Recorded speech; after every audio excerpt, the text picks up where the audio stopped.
Somerset's very own kaleidoscope of colour, spirituality and whimsy. Nestled in the sleepy embrace of the English countryside, this little town marches to its own beat, a beat accentuated by tambourines, didgeridoos and the occasional drum circle. Glastonbury has captured the hearts of free spirits, wanderers and dreamers alike, for more than half a century. But for all its charm, there's a certain eccentricity here that leaves visitors both delightfully intrigued and perhaps slightly bemused. Glastonbury's High Street is where the town's personality truly shines.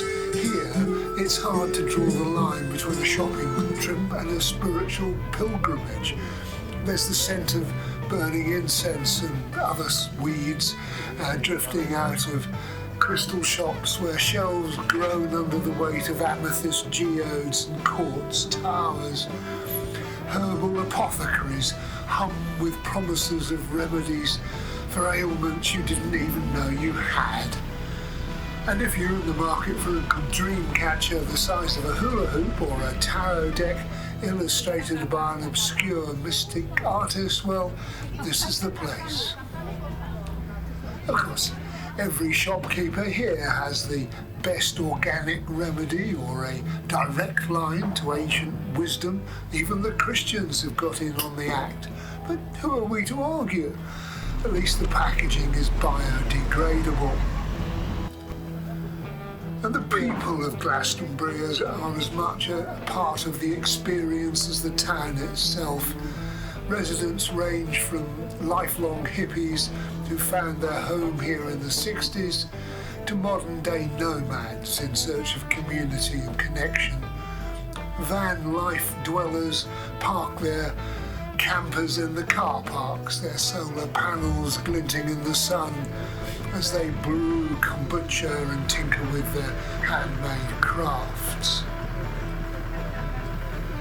For many, Glastonbury offers a sense of belonging that's hard to find elsewhere, a patchwork family of like-minded souls drawn by its intangible energy.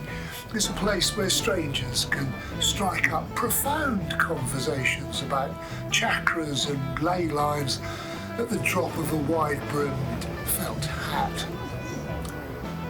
Then there's the Tor, of course, its iconic silhouette dominating the skyline.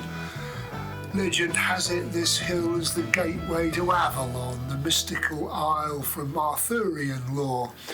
Whether or not you believe in ancient kings and magical swords, there's no denying the Tor's allure. On most days you'll find a mix of locals meditating, tourists snapping selfies, and a barefoot individual who seems to be communing with the elements. Maybe they're summoning up the spirit of King Arthur, or maybe they're just trying to avoid the thistles.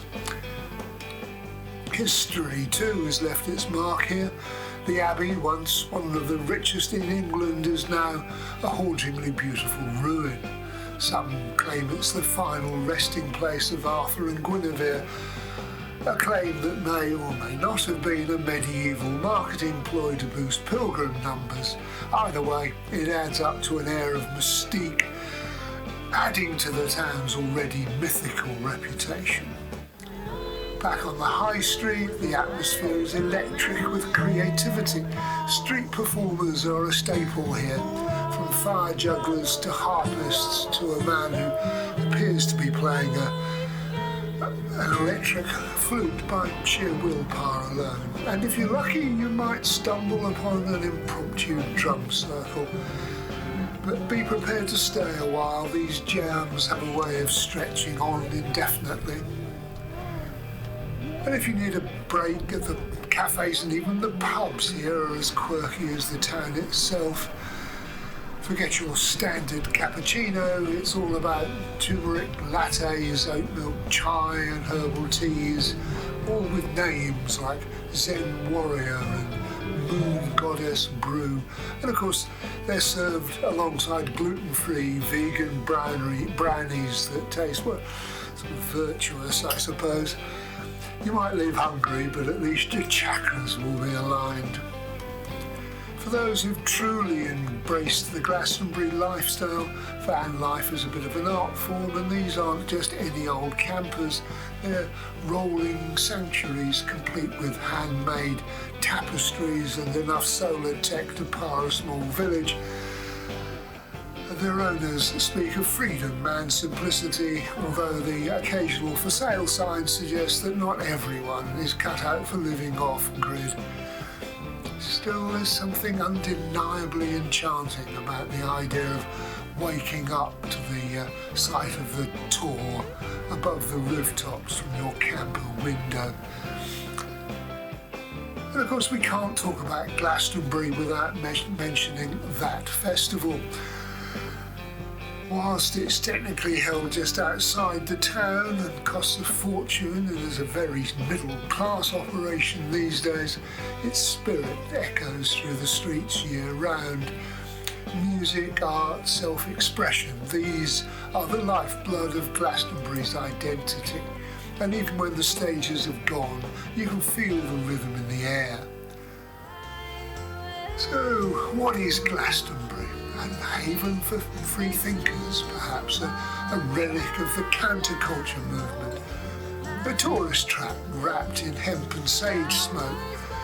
Perhaps it's all of these things. One thing's for sure, whether you come for the crystals, the music, or just people watching, you'll leave with stories to tell and an impression, a feeling maybe of peace, or perhaps just a dream catcher the size of your car. Welcome to Glastonbury. Stay weird.